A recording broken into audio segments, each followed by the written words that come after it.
Hello बन prelim booster series में एक बार फिर से आप सभी का स्वागत है। और आज हम यहाँ पर भारत के मध्यकालीन इतिहास में मुगल वंश यानी मुगल साम्राज्य के विस्तार में अकबर और जहांगीर के बारे में पढ़ने जा रहे हैं। पहले वीडियो में हमने यहाँ पर देखा कि किस तरीके से यहाँ पर मुगल वंश की स्थापना में बाबर ने अपना योगदान दिया, हुमायूं ने उसे आगे बढ़ाया, बीच में यहाँ पर शेरशाह सूरी आते हैं और उसके पश्चात वापस से हुमायूं सिंहासन पर बैठते हैं।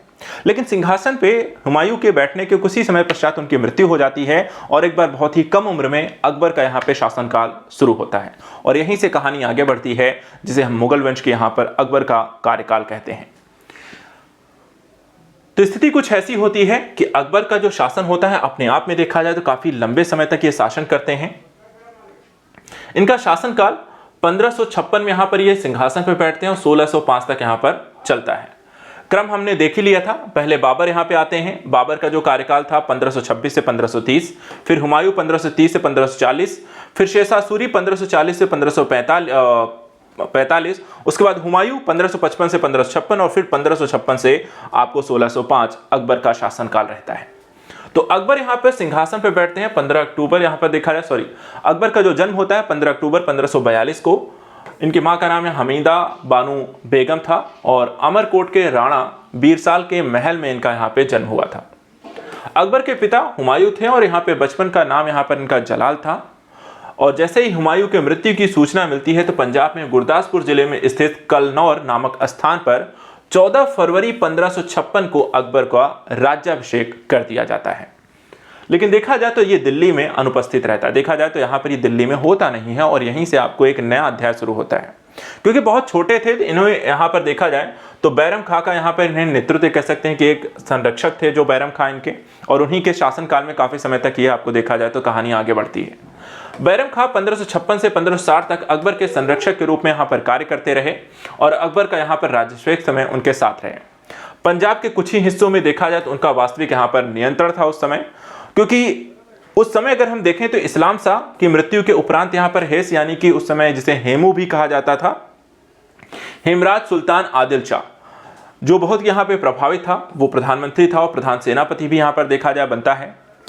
दिल्ली में जैसे हमने कहा कि ना तो आगरा और दिल्ली में क्या था, अकबर नहीं था, कहाँ था वो, वहां पर पंजाब के क्षेत्रों में था। और इसका जब फायदा यहाँ पर देखा हेमू ने तो इसका उसने फायदा उठाया। और फायदा कैसे उठाया तो हेमू ने यहाँ पे आगरा पर अधिकार कर लिया और दिल्ली के मुगल जो गवर्नर थे उस समय तर्दी बेग खां, उनको पराजित कर दिया। पराजित करने के बाद यहाँ पर जब तर्दी बेग जो है वो सरहिंद भागने लगते हैं तो वहां पर उन्हें बैरम खां मिल जाता है और बैरम खां उसे मार देता है। अब इसके बाद कहानी, क्योंकि यहाँ पर जब ये घटना पूरी पता चलती है हेमू के बारे में, तो हेमू को यहाँ पर परास्त करके दिल्ली पर अधिकार करने के लिए अकबर आगे बढ़ते हैं और एक युद्ध होता है जिसे यहाँ पे पानीपत की दूसरी लड़ाई कहते हैं। पानीपत की यहाँ पर हम देखें दूसरी लड़ाई में आपको अकबर यहाँ पर जीतते हैं, हेमू को पराजित करते हैं और फिर से दिल्ली के सिंहासन पर बैठते हैं। तो ये ध्यान रखिएगा, पानीपत की दूसरी लड़ाई किसके किसके मध्य हुई, अकबर और हेमू के मध्य। देखिए घटना बड़ी आम सी थी।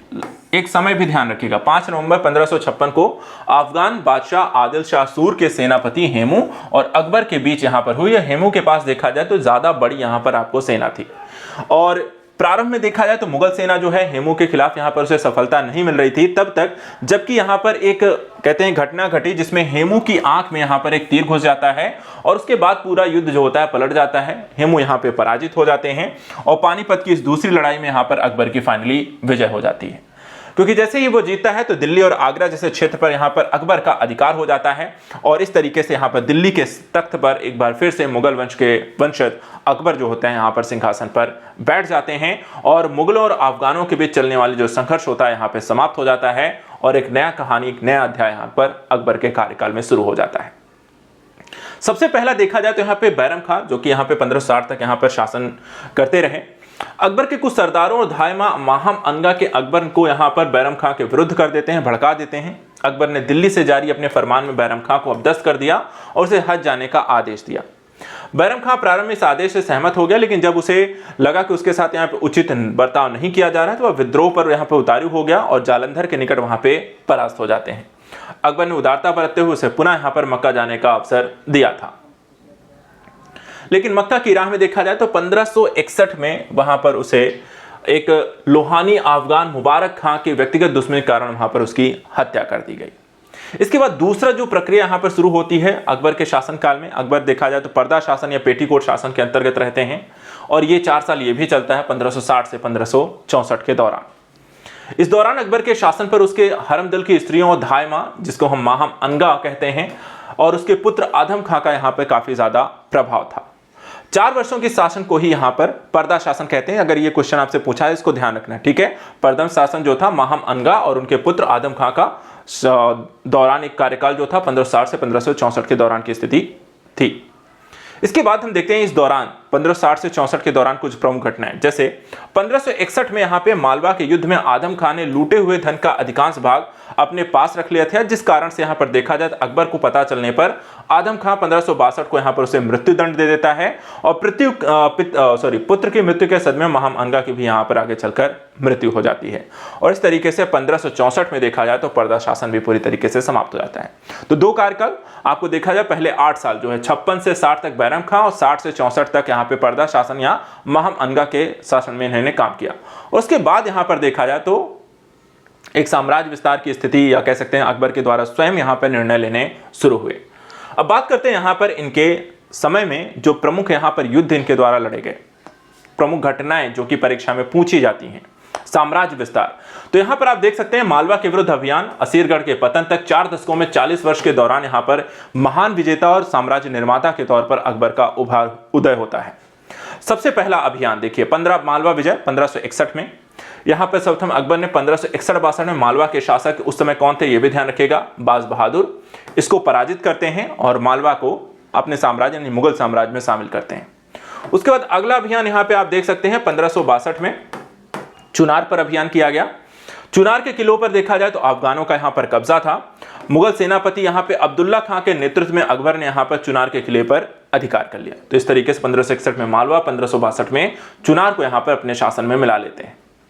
इसके बाद 1564 में देखें तो गोंडवाना की तरफ बढ़ते हैं और अकबर ने गोंडवाना अभियान में किया और यहां की राजधानी चौरागढ़ के निकट एक यहां पर युद्ध में रानी दुर्गावती को पराजित कर दिया और यहां मुगलों का यहां पर अधिकार हो जाता है।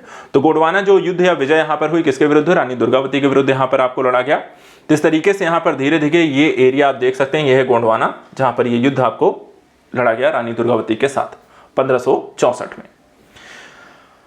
फिर इसके बाद आगे बढ़ते हैं राजपूताना की तरफ, ठीक है। राजपूतानों में देखा जाए तो यहां पर इन्होंने काफी सारे शादी विवाह की यहां पे प्रक्रियाएं भी स्थापित कर ली। राजस्थान में साम्राज्य विस्तार के लिए अकबर के द्वारा अपनाई गई जो नीति थी यहां पर अलग थी। वो यहां पर युद्ध इत्यादि की स्थिति के साथ भी शादी विवाह को भी यहां पर उन्होंने आधार बनाया। इसमें उन्होंने स्वेच्छा से अधीनता स्वीकार करने वाले विवाह संबंधों को इच्छुक राजपूत राजाओं को अपनी अधीनता में लेना और उनका राज्य उन्हें वापस कर देना, मुगल सेना में उन्हें उच्च पद प्रदान करने जैसी स्थितियों को अपनाया। और दूसरी तरफ अगर कोई यहाँ पे शत्रुतापूर्ण व्यवहार रखता है तो ऐसे राजाओं को पराजित कर उनके राज्य को मुगल साम्राज्य में मिलाने की 2 अलग अलग यहाँ पर कह सकते हैं नीतियों को अकबर के द्वारा अपनाया गया था। चलिए बात करते हैं राजपूताना विजयों में। तो सबसे पहले आप यहाँ पे देख सकते हैं आमेर विजय कब हुई, 1562 में आप देख सकते हैं। आमेर का शासक कौन था, भारमल था। यह पहला राजपूत राजा था जिसने 1562 में स्वेच्छा से अकबर की अधीनता को स्वीकार किया था और अपनी पुत्री जो है हरका बाई, जिसे जोधा भाई भी यहां पे कहते हैं, का विवाह अकबर के साथ किया था। अकबर ने भारमल के पुत्र भगवान दास एवं पुत्र मानसिंह को यहां पर उच्च पद भी आपको प्रदान किए थे। उसके बाद देखा जाए तो मेवाड़ अभियान किया उसने और मेवाड़ में अकबर की अधीनता स्वीकार नहीं की गई और इस समय मेवाड़ का जो शासक थे राणा उदय सिंह थे।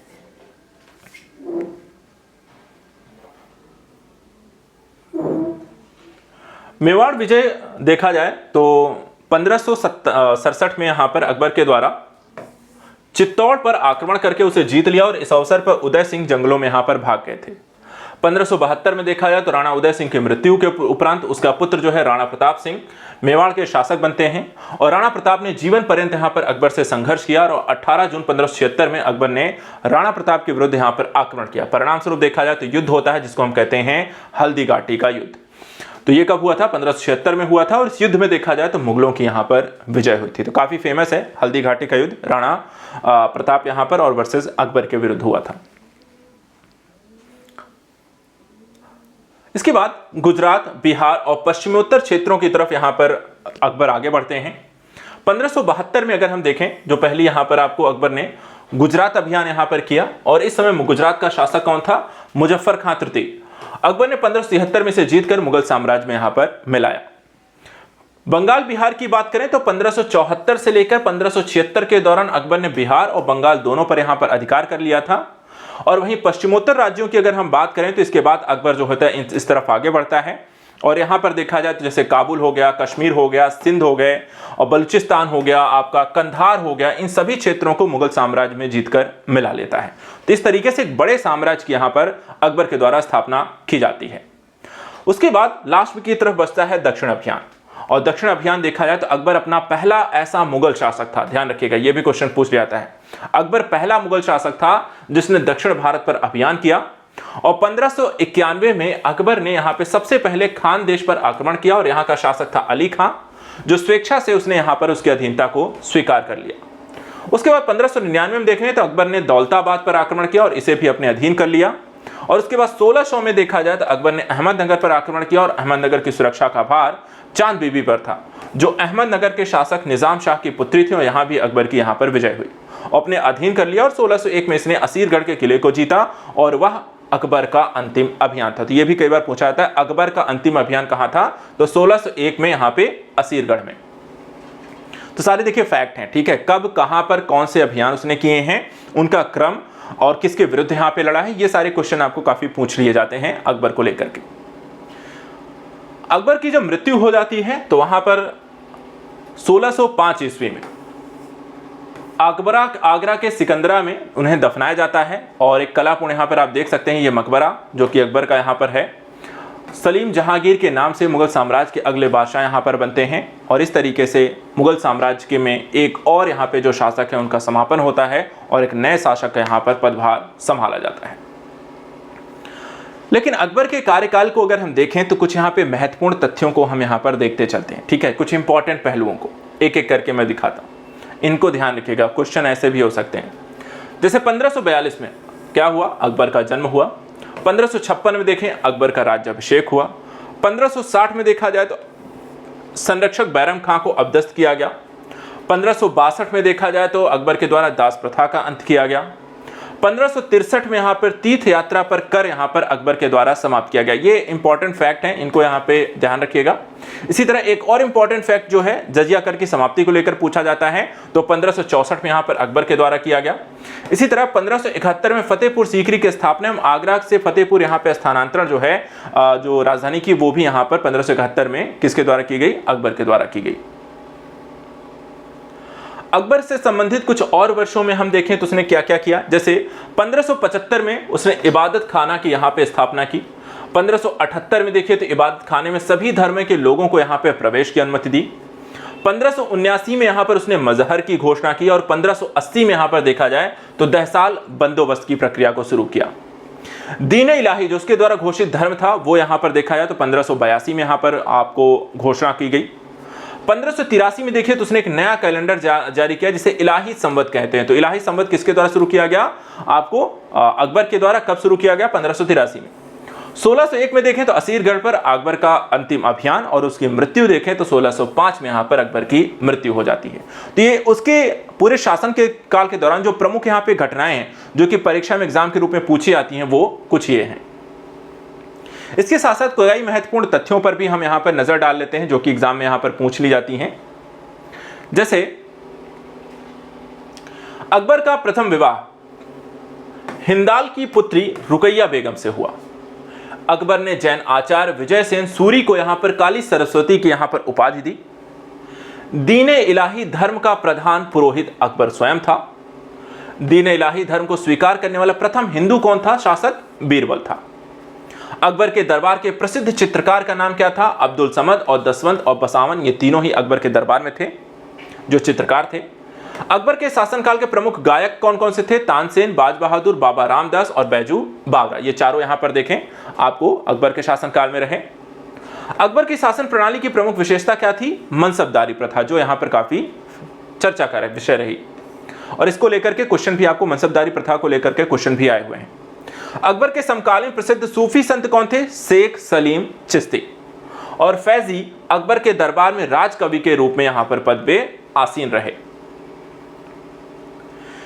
इसी तरीके से यूसुफ जाहियों के विरुद्ध के विद्रोह को दबाने के दौरान बीरबल की यहां पर हत्या हो गई थी। गुजरात विजय के बाद अकबर ने बुलंद दरवाजा का यहां पर निर्माण कराया था।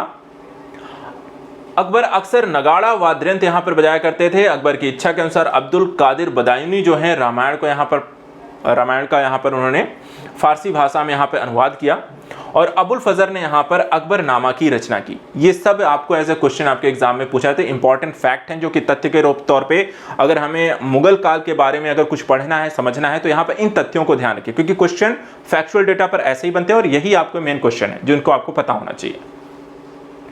इसी तरीके से अकबर के 9 रत्नों के बारे में क्वेश्चन पूछ लिया जाता है। ठीक है, तो 9 रत्न कौन कौन थे देखिए यहाँ पे, बीरबल, अबुल फजल, तानसेन, फैजी, टोडरमल, मान सिंह, मुल्ला दो प्याजा, हकीम हुकाम, अब्दुल रहीम, खाने खाना। और इसमें अगर हम देखें बीरबल के बारे में तो बीरबल का जो नाम था वो महेश दास था। ये महाकवि राज प्रदान की यहाँ पर इन्हें उपाधि प्रदान की गई और दीने इलाही धर्म को अपनाने वाले एकमात्र हिंदू यूसुफ जाई कबीले कह सकते हैं कि शासक थे और यूसुफ जाई कबीले से लड़ते समय यहाँ पर इनकी मृत्यु हो गई। इसी तरह अबुल फजल को देखें तो ये इतिहास, दर्शन और साहित्य के विद्वान यहाँ पर थे। इन्होंने अकबरनामा की रचना की एवं आईने अकबरी को भी यहाँ पर इनके द्वारा लिखा गया। इसी तरीके से तानसेन के बारे में, तानसेन का देखिए मूल नाम था राम तनु गुरु हरिदास और इन्हें कंठाभरण वाणी विलास के लिए यहाँ पर ये बहुत ज़्यादा प्रसिद्ध थे। बैरम खां के यहाँ पे पुत्र थे आपके अब्दुल रहीम खान खाना और कवि और साहित्यकार थे ये। साथ ही गुजरात विजय पर यहाँ पे खान खाना को यहाँ पर उपाधि दी गई थी। इसके बाद राजा भारमल के जो पुत्र थे मान सिंह, यहाँ पर देखा जाए तो राजा भारमल के पौत्र एवं दास के यहाँ पर पुत्र बाज बहादुर ये बहुत प्रमुख सेना नायक थे। राजा टोडरमल की बात करें तो अकबर के दरबार में यहाँ पर दीवान की भूमिका में थे और भूमि सुधारक यहाँ पर के तौर पर इन्हें जाना जाता है। दहसाल बंदोबस्त की व्यवस्था के तौर पर इनके प्रारंभ करने का श्रेय भी यहाँ पर राजा टोडरमल को जाता है। इसी तरीके से अबुल फजल देखा जाए जो राजा फैजी भी इन्हें कहाँ पर कहा जाता है। अबुल फजल का जो बड़ा भाई था अकबर ने राजकवि का यहाँ पर इन्हें दर्जा दिया था और यहाँ पर हकीम हमास जो थे अकबर के विश्वासपात्र मित्र और रसोई घर के यहाँ पर आपके प्रबंधक थे। इसके बाद अकबर के यहाँ पर देखा जाए तो मुल्ला जो दो प्याजा जो हैं अरब के रहने वाले बुद्धिमान और तार्किक यहाँ पर व्यक्ति थे। तो ये आपके अकबर के 9 रत्न हो गए। निर्माणों की बात करें तो अकबर के समय में अकबर के द्वारा कौन कौन से प्रमुख निर्माण कराए गए तो यहाँ पे आप देख सकते हैं आगरा का किला, आगरा का लाल किला जो कि आगरा में स्थित है, लाहौर का किला, इलाहाबाद का किला, हुमायूं का मकबरा जो कि दिल्ली में है, बुलंद दरवाज़ा जो कि आगरा में है, जोधाबाई का महल वो भी आगरा में है, पंचमहल फतेहपुर सीकरी में है और फतेहपुर सीकरी जो कि यहाँ पर आगरा में बसाया गया एक नया शहर पूरा का पूरा यहाँ पर। तो ये सभी के सभी किसके द्वारा बनवाए गए, ध्यान रखिएगा ये भी इंपॉर्टेंट है। स्थापत्य को लेकर कई सारे क्वेश्चन अकबर को लेकर के पूछे गए।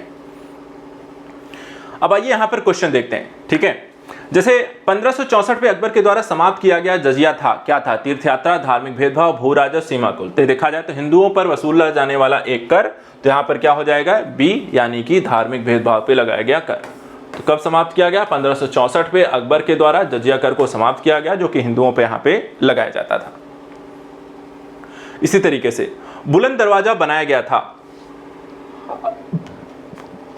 अबुल फजल, मियां तानसेन, राजा बीरबल या राजा टोडरमल, किसके द्वारा यहां पर बनाया गया था। ए बी सी डी ये किसके द्वारा यहां पे बनाया गया था ये आपको बताना है। देखिए क्वेश्चन गलत है मेरे ख्याल से, क्योंकि बुलंद दरवाजा बनवाया किसके द्वारा गया था, तो अकबर के द्वारा, जो कि यहाँ पे आपका ऑप्शन नहीं है, तो इसलिए इसको हम आंसर बस लिख लेते हैं, यहाँ पे अकबर होगा, ऑप्शन सारे क्योंकि गलत है। चलिए नेक्स्ट देखते हैं।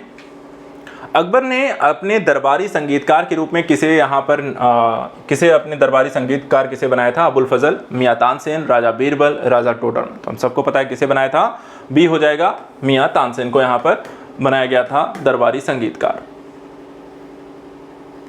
निम्नलिखित में से किस वर्ष अकबर ने जजिया कर पर प्रतिबंध लगाया था। तो अभी अभी हमने देखा 1562, 63, 64, 75 कब लगाया गया, जजिया कर की समाप्ति की गई थी अकबर के द्वारा 1564 में, जो कि हिंदुओं पे यहाँ पे लगता था। तो क्वेश्चन का यहाँ पर आंसर हो जाएगा सी। देखिए यही सारे क्वेश्चन जो कि हम अभी पढ़ के आए हैं वही सब आपसे पूछा जाता है। ऐसे यहाँ पे देखिए, निम्नलिखित में से किस वर्ष अकबर ने इलाही संवत शुरू किया? अभी हमने देखा था इलाही संवत को यहाँ पर अकबर के द्वारा शुरू किया गया। पहली चीज तो ध्यान रखनी थी, दूसरा सन ध्यान रखना था। तो कब किया गया था? 83, 63, 75, 73। 1583 में, 1563 में, 1575 में या 1573 में? तो कब किया गया था? 1583 में यहाँ पर इलाही संवत जो है अकबर के द्वारा शुरू किया गया था।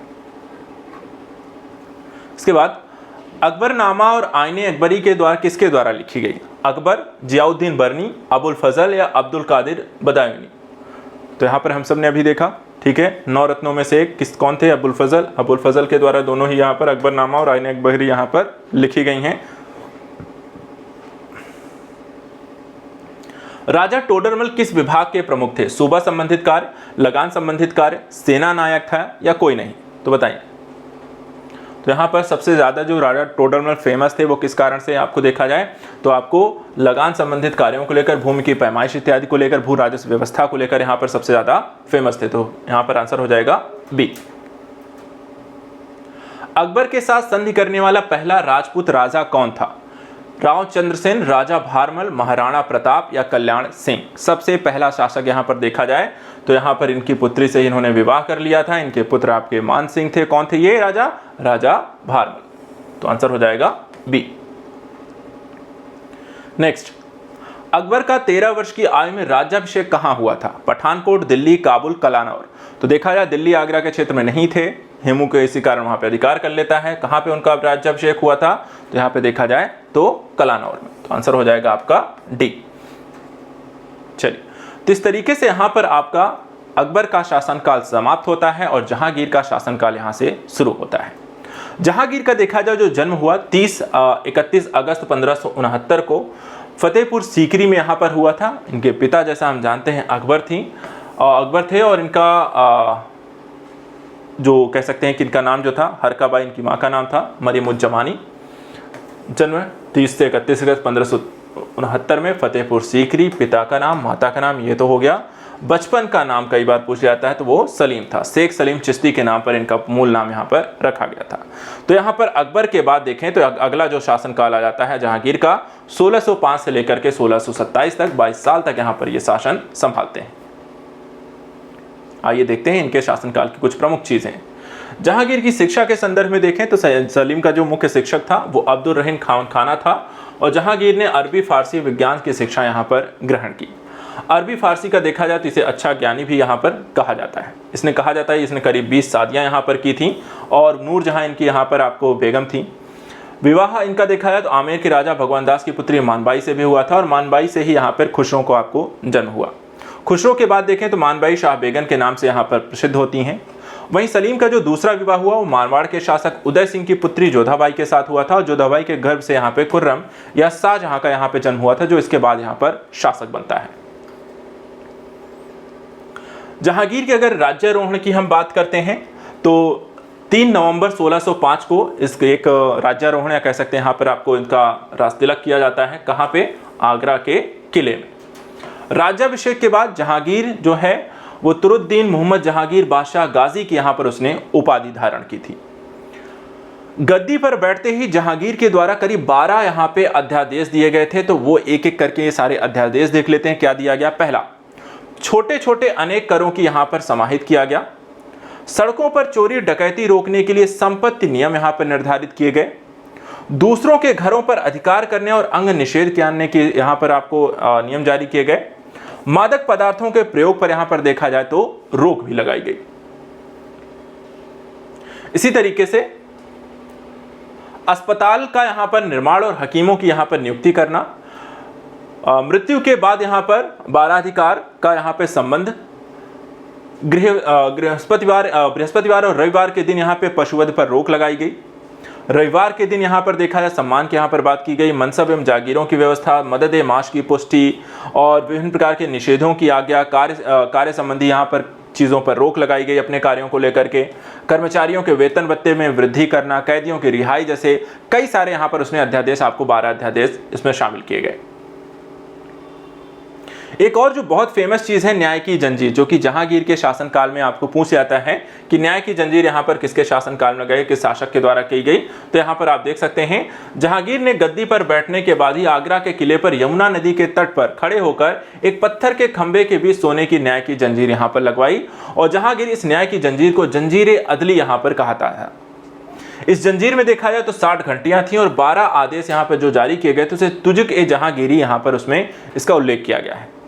पीड़ित कोई भी जो व्यक्ति है वो घंटी बजा करके बादशाह से सीधे फरियाद यहां पर आपको कर सकता था। जहांगीर के प्रारंभिक जो शासनकाल में देखा जाए तो खुसरो के द्वारा यहां पर विद्रोह कर दिया जाता है, और जहांगीर के सिंहासन पर बैठने के कुछ ही महीनों बाद अप्रैल 1616 में उसके सबसे बड़े पुत्र जो है खुसरो के द्वारा विद्रोही स्वभाव को देखते हुए जहांगीर उसे नजरबंद कर देता है, परंतु वह फिर भी यहां पर उससे भाग निकलता है।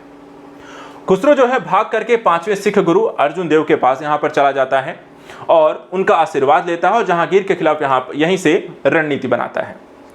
जहांगीर की सेना उसका पीछा करती है और उसे भैरावल के मैदान में खुसरो और जहांगीर का यहां पर संघर्ष होता है। इसमें खुसरो यहां पर पराजित हो जाता है और खुसरो को ला करके नजरबंद कर दिया जाता है, उसे कैद कर लिया जाता है। जहांगीर जो है वो 5वें सिख गुरु अर्जुन देव से यहाँ पर काफ़ी नाराज़ हो जाते हैं और उसके विद्रोही जो है, क्योंकि खुसरो जो होता है उसके पास जाता है, आशीर्वाद लेता है, उनके साथ मिलकर यहाँ पर एक तरीके से वहीं रहकर रणनीतियाँ बनाता है। तो ऐसी स्थिति में जहांगीर जो है 5वें सिख गुरु अर्जुन देव को यहाँ पर कहता है या तो आप जुर्माना भरिए या तो भुगतान यहाँ पर आपको करना होगा, नहीं तो यहाँ पर आपको सजा दी जाएगी। और जुर्माने की रकम भरने से गुरु अर्जुन देव ने यहाँ पर मना कर दिया, जिसके परिणाम स्वरूप यहाँ पर आगे चलकर जहांगीर ने उन्हें फांसी की सजा दे दी। 1 वर्ष के बाद फिर खुसरो यहाँ पर उस कैद से भाग निकलता है और फिर से वो 1607 में यहाँ पर जहांगीर को हत्या की रणनीति बनाता है। इस बार जहांगीर काफी दुखी होता है और इस बार वह कठोर दंड देते हुए खुसरो को दोनों आंखें निकलवा लेता है और इस प्रकार उसे अंधा करके कैद में यहाँ पर डाल देता है और वह कैद में ही लंबे समय तक यहाँ पर रह जाता है। इसके बाद जहांगीर के प्रारंभ जो है मेवाड़ के साथ यहाँ पर युद्ध और संधि की स्थिति देखने को मिलती है, क्योंकि अकबर के कई प्रयासों के बाद भी मेवाड़ को जीतकर यहाँ पे अधीन नहीं किया जा सका था और जहांगीर ने अपने पिता के समान साम्राज्यवादी नीति का यहाँ पर वो भी अनुसरण कर रहा था। वो भी चाहता था 1608 में जहांगीर ने अपने दूसरे पुत्र परवेज को मेवाड़ के शासक अमर सिंह को पराजित करने के लिए भेजा। परवेज की सहायता के लिए महाबत खां को भेजा गया और अमर सिंह ने अपने राज्य की रक्षा के लिए परवेज को यहाँ पर वापस बुला लिया। बाद में 1614 में देखा जाए तो एक समय ऐसा आया जहां जहांगीर गुस्से में अपने पुत्र खुर्रम को ही मेवाड़ विजय के लिए यहां पर भेज देता है और ऐसी स्थिति में देखा जाए तो जहां पर खुर्रम जो है यानी जिसे हम शाहजहां के नाम से भी जानते हैं, वहां जाकर कत्लेआम मचाता है, फसलें नष्ट कर देता है, किसानों को यहाँ पर बहुत प्रताड़ित करता है और परिणाम स्वरूप जो है अमर सिंह जो होता है ऐसा एहसास हुआ कि उसके पास यहाँ पर जब कोई रास्ता नहीं बचता है तो यहाँ पर वो संधि कर लेता है और अमर सिंह को खुर्रम के सामने यहाँ पर संधि का प्रस्ताव रखते हैं। खुर्रम यहाँ पर शाहजहां जो भी इसे संधि को यहाँ पर स्वीकार कर लेते हैं और इस तरीके से 1615 में ये संधि हो जाती है। और इस संधि के यहाँ पर जो शर्तें थी जिसमें कहा गया कि राणा जो है सम्राट जहांगीर की अधीनता स्वीकार करता है, साथ ही राणा को चित्तौड़ समेत सारा प्रदेश लौटा दिया गया और अकबर के काल के मुगलों में यहाँ पे आधिपत्य में जो थे उसके पास चित्तौड़ की यहाँ पर मरम्मत करने का लेकिन निषेध कर दिया गया कि वहां पे चित्तौड़ किले की वो मरम्मत नहीं कर सकेंगे। इसके बाद राणा को सम्राट के दरबार में उपस्थित होने के लिए बाध्य नहीं किया गया और अन्य राजपूतों के समान राणा से वैवाहिक संबंध करने के लिए भी यहां पर उन्हें बाध्य नहीं किया जाएगा। इसके बाद दक्षिण और विजय अभियान को अगर हम देखें तो एक तो अहमदनगर दक्षिण भारत का एक प्रमुख क्षेत्र था, वहां वजीर बहुत ही ताकतवर होते थे और शक्तिशाली थे जिनका नाम यहां पर मलिक अंबर था। मलिक अंबर के खिलाफ काफी शुरुआती अभियान मुगलों के द्वारा चलाए गए, परंतु मलिक अंबर यहां पर हार नहीं मानी, बल्कि कई अवसरों पर ऐसे जो उसने मुगलों को यहां पर पराजित भी कर दिया था। लेकिन बाद में अहमदनगर में जब खुर्रम के नेतृत्व में एक सेना यहां पर भेजी गई तो मलिक अंबर को पराजित कर देती है और एक अच्छे शासक के रूप में उभर कर वहां पर आता है और शाहजहां की यहां पर वो इस तरीके से उपाधि धारण करता है। इस बात से खुश होकर जहांगीर ने खुर्रम को शाहजहां की यहां पर उपाधि देती है। अगले बात यहां पर देखा जाए तो जहांगीर के कार्यकाल में नूरजहां का भी अपना एक इंपॉर्टेंस रहता है। नूरजहां का जो जन्म होता है 1570 में हुआ। इनका प्रारंभिक जीवन देखा जाए तो जो नाम रहता है प्रारंभिक नाम मेहरुन्निसा रहता है। इनके पिता थे मिर्जा गियास बैग तथा माता का जो नाम था वो अस्मत बेगम था। इनकी मां ने देखा जाए तो गुलाब से यहां पर इत्र निकालने की विधि भी यहां पर खोजी थी, जो कि एग्जाम में आपसे क्वेश्चन के रूप में पूछा भी जाता है। चलिए जहांगीर से संबंधित कुछ तथ्यों के बारे में भी नजर डाल लेते हैं, क्या क्या रहा प्रमुख इंपॉर्टेंट चीजें। जैसे जहांगीर का जो मकबरा है ये नूरजहां ने यहां पे बनवाया था, पहली चीज। ठीक है, जहांगीर का मकबरा किसके द्वारा बनवाया गया? नूरजहां के द्वारा। जहांगीर जो है चित्रकला के बेहद शौकीन थे, अपने शासनकाल में चित्रकला को वहां पे काफी इन्होंने बढ़ावा दिया। जहांगीर के शासनकाल को चित्रकला का स्वर्ण युग कहा जाता है, ये एक इंपॉर्टेंट फैक्ट है जो आपको ध्यान में रखना है। इसके साथ जहांगीर ने अपनी आत्मकथा लिखी थी और नाम था उसका तुजुक ए जहांगीरी। कोई भी चित्र, चाहे वह किसी मृतक व्यक्ति या फिर जीवित व्यक्ति द्वारा बनाया गया हो, मैं तुरंत बना सकता हूं या किस चित्रकार की कृति है, तो ये सारी चीजें यहां पर आपको इसकी चर्चा यहां पर की गई है। जहांगीर के समय में महत्वपूर्ण चित्रकार मंसूर और अबुल हसन जहांगीर के शासनकाल में देखा जाए तो Captain Hawkins, sir Thomas Roe, William Finch, Edward Terry जैसे यहां पर कई यूरोपीय यात्री भी आपको देखने को मिलते हैं, जो यहां पर जहांगीर के दरबार में आते हैं। यह क्वेश्चन ध्यान रखिएगा, क्योंकि इनको लेकर के क्वेश्चन पूछा जाता है कि कौन से यूरोपीय जो व्यापारी हैं जो कि जहांगीर के दरबार में आते हैं। तो Captain Hawkins, sir Thomas Roe, William Finch और एडवर्ड टेरी, ये सभी के सभी यहां पर आते हैं। इसके अलावा नूरजहां ने अपने पिता मिर्जा गियास बेग, जिनको जहांगीर ने यहाँ पे इत्मातुद्दौला, ठीक है, ये उपाधि दी थी, ध्यान रखिएगा, इत्मातुद्दौला की उपाधि यहाँ पर दी गई थी। उनकी मृत्यु के बाद नूरजहां ने आगरा में एक मकबरे का निर्माण कराया था, जिसे यहाँ पे इत्मातुद्दौला का मकबरा कहा जाता है। ये आप इसे देख सकते हैं, जो कि यहाँ पर कहाँ है? आगरा में है। और ये भी यहाँ पर देखा जाए तो नूरजहां के द्वारा बनवाया गया। तो नूरजहां ने इत्मातुद्दौला का मकबरा और जहांगीर का मकबरा दोनों का निर्माण कराया। यह देखा जाए तो पूरी तरह सफेद संगमरमर से निर्मित है और भारत में बनने वाला पहला पूर्ण सफेद संगमरमर के बनने वाला मकबरा भी आपको देखा जाए तो इत्मातुद्दौला का मकबरा है। यह भी फैक्ट ध्यान रखना है। आगे चलकर शाहजहां ने पूर्णतः सफेद संगमरमर से बना मकबरा, जिसे ताजमहल कहते हैं, उसका निर्माण यहां पर कराया गया शाहजहां के द्वारा। इसके अलावा जहांगीर ने अपनी जो आत्मकथा तुजुक ए जहांगीरी की शुरुआत की, जिसे पूरा करने का श्रेय यहां पर मीत बिंद खां को जाता है। ठीक है, चलिए आइए यहां पर आप क्वेश्चन देखते हैं। जहांगीर ने बादशाह बनने के बाद कौन सी उपाधि धारण की? तो इसमें देखिए जहीरुद्दीन मोहम्मद जहर, जलालुद्दीन मोहम्मद जहांगीर, नूरुद्दीन मोहम्मद जहांगीर या मोहम्मद सलीम। तो यहां पर ये बताना है आपको कौन सी यहां पर उपाधि जो है जहांगीर के द्वारा यहां पर धारण की गई है, वो आपको इसका आंसर बताना। चलिए तो यहां पे हम सी है, नूरुद्दीन मोहम्मद जहांगीर के नाम से वहां पर शासक बनने के साथ ही वहां पर उसने क्या उपाधि अपनी धारण की थी। जहांगीर ने किस सिख गुरु को यहां पर मृत्युदंड दिया? तो ए है गुरु अंगद, बी है गुरु गोविंद सिंह, सी है गुरु अर्जुन देव और डी है गुरु गोविंद सिंह। तो यहां पर आप देखा जाए तो आंसर क्या हो जाएगा? गुरु अर्जुन देव को। ठीक है, यहां पर फांसी की सजा दी गई थी सभी को यहां पर। तो किसके द्वारा दी गई थी? जहांगीर के द्वारा दी गई थी। और पांचवें ये आपको सिख गुरु थे, गुरु अर्जुन देव का यहाँ पे आपको नाम ध्यान रखना है। इसके बाद आता है निम्नलिखित में से कौन एक जहांगीरी चित्रकार था? ठीक है, ए है अबुल हसन, बी है अब्दुल समद, सी है दसवंत और डी है यहाँ पर आपको Mir Syed Ali. A B C D में से यहाँ पर कौन इसका आंसर होगा? तो यहाँ पे देखा जाए तो अबुल हसन है। ठीक है, आंसर हो जाएगा आपका ए। इसके बाद जहांगीर की पत्नी नूरजहां का वास्तविक नाम क्या था? ए मेहरुन्निसा, बी हमीदा बानो, सी नूरपरी या डी नूर। तो हम सबको पता है क्या है, सबसे पहले उनका क्या नाम था? मेहरुन्निसा था। तो आंसर हो जाएगा आपका ए। इसके बाद कैप्टन हॉकिंस और सर थॉमस रो ने किसके शासनकाल में भारत का दौरा किया? अभी हमने देखा हुमायूं, जहांगीर, अकबर, बाबर, किसके शासनकाल में? मैंने कहा था, ध्यान रखिएगा, ये यूरोपीय यात्री किसके शासनकाल में आती है, ये क्वेश्चन आपसे एग्जाम में पूछा गया है। तो कौन है? जहांगीर के शासनकाल में captain Hawkins, sir Thomas Roe यहां पर आते हैं। इसके बाद अगला क्वेश्चन, जहांगीर के विरुद्ध किसने विद्रोह किया और उसे अंधा कर दिया गया? ए खुर्रम, बी परवेज, सी खुसरो, डी शहरयार। तो उनका पहला जो पुत्र था, जो बड़ा पुत्र था, यहां पर देखा जाए तो खुसरो जो है उसने यहां पर लगातार इनके खिलाफ यहां पर विद्रोह किए थे और उसको ही यहां पर उसने अंधा करवा दिया था। तो आंसर हो जाएगा सी। जहांगीर को कहां दफनाया गया? A Srinagar, Delhi, Lahore, Agra. A B C D यहां पर इसका राइट आंसर क्या होगा? तो इस तरीके से यहां पर आपका ये सत्र आपको बाकी का हम कल करेंगे। फिलहाल इसका आंसर दे दीजिए। तो लास्ट यहां पर आपको हो जाएगा कहां पे दफनाया गया है? लाहौर में। तो वहीं पर उसका मकबरा बनवाया गया है। तो इस तरीके से आज का सत्र समाप्त होता है। अकबर को हमने और जहांगीर को, दोनों को यहाँ पे पढ़ लिया है। नेक्स्ट वीडियो में हम यहाँ पर इसके आगे शाहजहां और औरंगजेब का कार्यकाल यहाँ पर लेकर आएंगे। ठीक है, तो आज के लिए इतना ही। Thank you so much and good luck.